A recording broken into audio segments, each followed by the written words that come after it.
Jaden Coleman, long three, puts it in. Tulane back in front. Jaden Coleman with a career-high 14. Kendrick Davis locked up by Baker. Can't shake him. Outside a Nuttall, stolen away. Tylen Pope to the rack. Mingo Young now off the dribble, runner in the lane, banked it in for the lead. And a chance for one more with 21.6 to go. Tulane needs a three with 5, with 4. Forbes open for 3, got it for the tie with 2.1. Temple no timeouts, Strickland for the win, and we're going to overtime in New Orleans. You're watching the American Athletic Conference on ESPN+. Lots of buzz these days in the Big Easy, not only for Mardi Gras, but for Tulane basketball. A golden opportunity tonight for the surging Green Wave, 9-5 in the American, welcoming in the 14th ranked Houston Cougars at 22-4. David Grubb and Jack Benjamin with you inside Avern B. Fulkerman Arena in the Devlin Fieldhouse. They've packed this place. Tulane 6-1 this year in conference home games, looking for a signature win against the number 14 team in the country. Freeman for Perry, that's a 3. Ooh. Oh, C.J. Walker, look out below. Reload 3, you bet. Tulane grabs the lead back, 24 for Urson. The floater's a little short, gets the rebound and puts it in! Sandy Ryan with the first points of his college career. The former walk-on student manager gets a basket in the Tulane home finale on Senior Day. It is Mardi Gras here in New Orleans, courtesy of Cartazzo's Bakery and Kenner. Some king cake. Look who got the baby. I got the baby, so I owe you one. The next one's on me. There we go. We've been munching on this the entire break. My biggest takeaway in that first half, what did Quincy Anamakoya have for breakfast? Houston's taking its largest lead of this game of 8 points. 14th ranked team in the country trying to pick up win number 23, hoping to move to 12-2 in the American Athletic Conference. Here are their ranks defensively. Nothing new, year in, year out. One of the most elite, top 10 in opponent scoring. Number 1 nationally in field goal defense. This is the way Kelvin Sampson has built this program to sustain itself on the defensive end of the floor. And you look at the profile of his players. They are extremely athletic. They are very disciplined in their defensive assignments. You don't see a lot of reaching. And then they have the length and physicality to frustrate players. So he's got all the components that you're going to need to have a good defense without having to resort to any gimmicks or things like that. Fabian White misses that free throw. Houston now just 2 for 6 as a team at the line. White became the winningest player in program history against UCF. He passed a guy named Michael Young. You might know him. Was pretty good on those Phi Slamma Jamma teams back in the 80s. Yeah, he might have been the best jumper on the team, including Clyde Drexler. And that is saying something. A group that made 3 straight Final Fours, couple of national title game appearances. 9-point lead for Houston.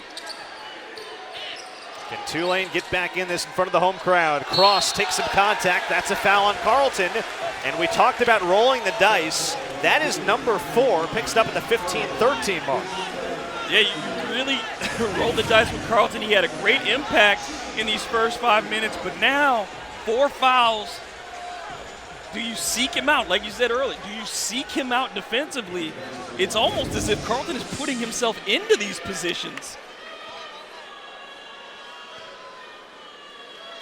Now they've got Juwan Roberts waiting at the scorer's table as Cross makes that first free throw. Not like there was a steep drop-off in that first half. All Roberts did was give him 6 points, 7 rebounds, and 4 on the offensive glass. But still, you're losing Carleton, who's your second leading scorer and the number 4 rebounder in the American Athletic Conference. And Houston's gotten some great production from these secondary guys, just even not with points, but just in their activity, and that's been huge. 2 free throws for Cross. He's 4 for 4 today. He's made his last 19 free throws. Tulane needs a stop in the worst way. Down 7 with 15 to go.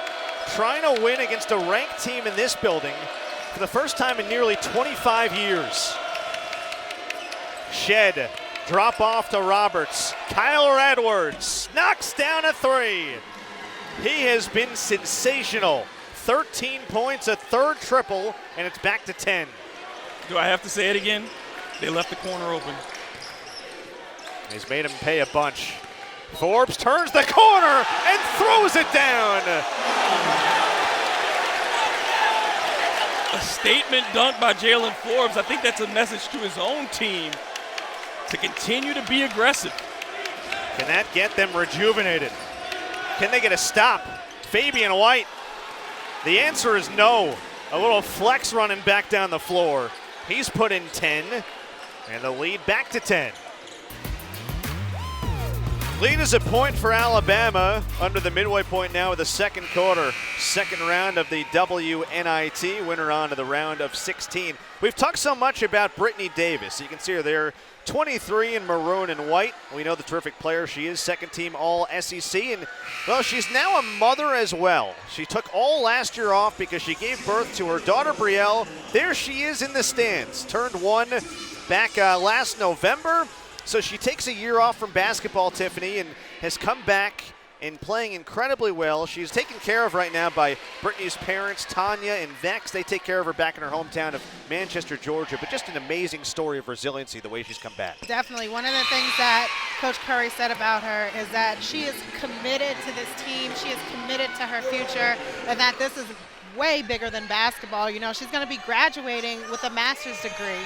And so not only is she an incredible player, but she's really showing up off the court and what that looks like for her future. Couple free throws for Dinah Jones. In April 2020, she informed Christy Curry that she was pregnant and would have to miss the season. Didn't know how she would react as Mingo Young knocks down another. What a zone she's in with 9 points, but Christy Curry was fully supportive. The team has been like, it's like Brielle has a bunch of parents because of the way the team all love her, and she was hanging out with them at the hotel last night. Brittany was taking her room to room, making the rounds. But it's been a nice piece and a cool story to this Alabama team that now leads by a point. Sierra Cheatham changes that right away. That's lead change number 11 of this first half, and Tulane up by 2. Has that team rolling. Cookshausen again. Oh, he's got another one. Well, he doesn't need a whole lot of space, does he? You know, as Coach Schroyer told you and me a couple of days ago, he is the best pure shooter he's ever coached. He's showing us why this afternoon. Kopp can't answer. Muwaka an offensive rebound. This is Davion Buster. And now Sullivan against Rosario.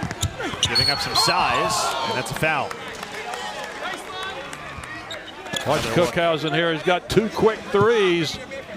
Got a terrific release. Gets the ball off at the high point of his extension. Just a terrific offensive talent. Beyond just the quick release, what do you see from him as a shooter? What makes him so lethal? Well, he's always ready to shoot the ball as soon as he gets it. He's in what I call the ready position, and a good shooter has to do that because you know the defense is going to be focused on him. 125 threes last year, led the NCAA. First Cowboy in the Division I era to top the nation in a stat category. So he had 8 threes in the game earlier this year already. He had 10 in the game last year. Yeah, and think about that. He made 10 in a game. Buster made 11. We got 2 of the top 3-point shooters in the country right here today. Southland Conference hoops at its best. 3-point lead for McNeese. Back and forth we go early in Beaumont. Big game for both teams seeking a second conference win.